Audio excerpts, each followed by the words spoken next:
A few days ago, I did a video about how, when dealing with certain groups of people, debate doesn't solve anything, and it is a waste of time, potentially even self destructive. And a bunch of people responded hugely disagreeing with this concept and continuing to insist that actually, if you just debate better, it'll work. And maybe I'm just upset because my debating isn't good enough. And there was one thing in common with all of those comments: they all came from men. And this isn't an accident. This is an ongoing trend in a certain demographic of men, men with common features to their past a lot of the time. Those common features include potentially being bullied at school and retreating into their academic performance as a sign that they were deep down superior to those bullies. They were being bullied because they were too intelligent, and they could show their superiority and solve their egos by going onto internet forums and winning online arguments. These guys develop a strong attachment to their feelings of intellectual superiority, and also to the idea that debate is the ultimate way of displaying it. And the reason I know this is because I was that guy. I was the kid who was bullied at school, who retreated to the library and read loads of books, and then went online and got into internet debates where I'd show off my prowess and superiority by winning online debates. And something key I remember about the experience of being one of those men, surrounded by other men like that, is that feeling of superiority that's gained from winning debates, largely against other men who just can't be asked to keep up with what's being thrown at them, is that it had a strong undercurrent of insecure masculinity behind it. Because being bullied like that does make you feel insecure about your masculinity. It is largely larger men, sporty men, who inflict that bullying. And instead of rejecting that toxic masculinity and finding a more compassionate form of masculinity, or one that actually comes to term with the benefits of femininity, a lot of men double down hard on the toxicity and the sense of superiority they can gain. And that sense of superiority often comes at the expense of women and anything that can be deemed feminine.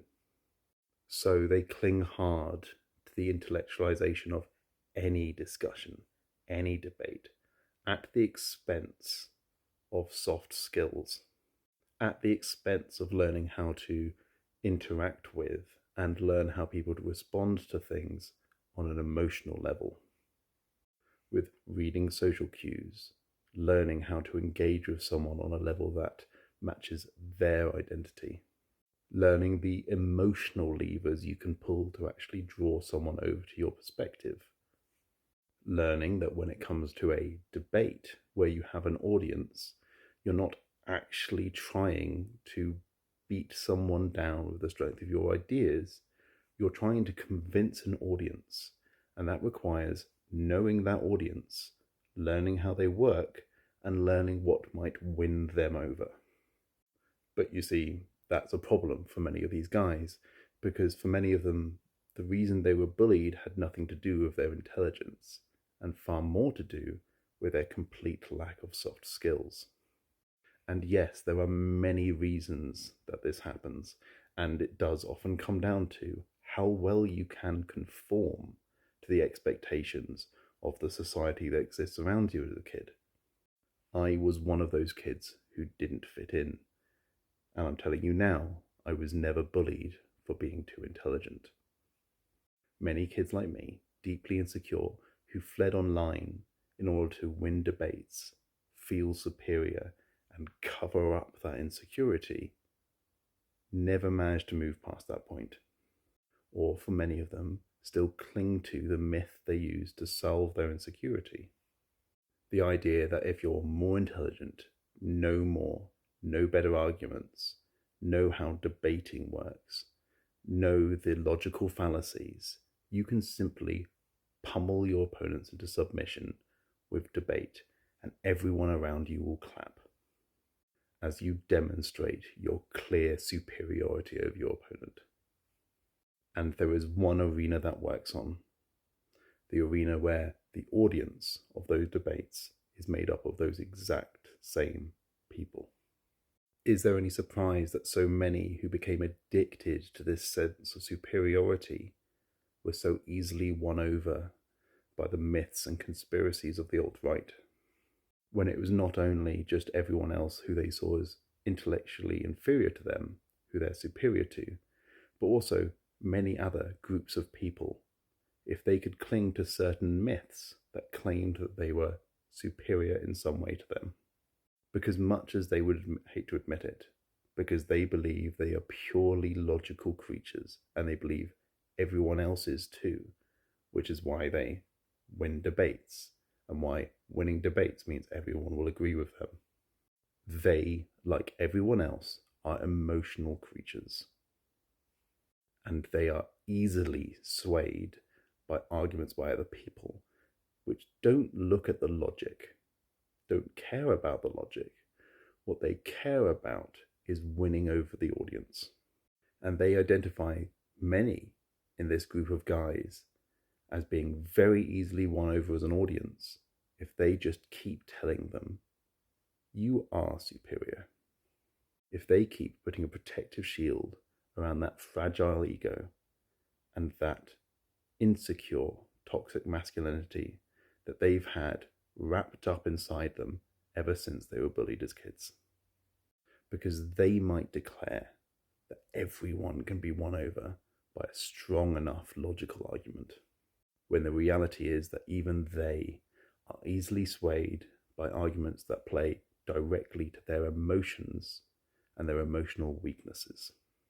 This is why I don't debate with recruiters to extremist ideologies, because they are good at what they do, and they are not engaging in good faith in a debate based on logic, because they know that's of no benefit to them. What they are doing is playing emotional chess, playing directly to the audience of the debate, having identified the emotional weaknesses of that audience. They are fundamentally ignoring me completely. I am not relevant. None of my arguments are relevant to what they are trying to achieve. And so not only is it a waste of time and energy for me to engage with them in a debate under the pretense that it's about logic and strength of arguments, but I am actively giving them a tool for their recruitment efforts. Especially if the audience for that debate is made up of these guys who live under the delusion that they are purely logical creatures, and so are ignorant of the weaknesses of theirs that are being preyed on by these recruiters. If you want to win in the debate of ideas, you need to learn soft skills. You need to learn who the audience are that you're talking to. You need to learn what compels them. You need to learn their weaknesses and what they hold dear. You need to win hearts as well as minds, and especially if you're debating on the concepts of identity, what is core to someone's sense of self, you are almost purely talking about their heart. If you're going into an argument with an audience, with someone who's doing that, whilst you're playing a completely separate game based on logic and facts alone, you have already lost. You are on the wrong battlefield, and they have already seized the day. Debate clubs are a game played at universities, and whilst we are in a culture war, we do not have time for games.